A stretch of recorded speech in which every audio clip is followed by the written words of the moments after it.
قال رسول اللہ صلی اللہ علیہ وسلم من صام رمضان ایمانا واحتسابا، جو لوگ رمضان کے روزے ایمان اور احتساب کے ساتھ رکھیں گے. ایمان کا مطلب یہ ہوتا ہے کہ مسلمان ہو روزہ رکھنے والا، روزہ تو باقی قومیں بھی رکھتی ہیں. اور احتساب کا مطلب ہوتا ہے اخلاص کے ساتھ اللہ تعالیٰ سے ثواب ملنے کی نیت کی وجہ سے رکھے، کوئی اور نیت اس میں نہ ہو.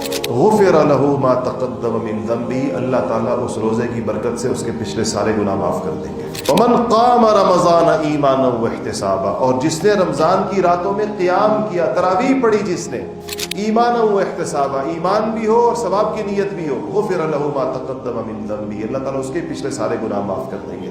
ومن قام لیلۃ القدر ایمانا واحتسابا، اور جس نے قیام کیا لیلۃ القدر کے اندر ایمان کی حالت میں ثواب کی نیت سے، غفر له ما تقدم من ذنبه، اس کے بھی اللہ جل شانہ پچھلے سارے گناہ معاف کر دیں گے.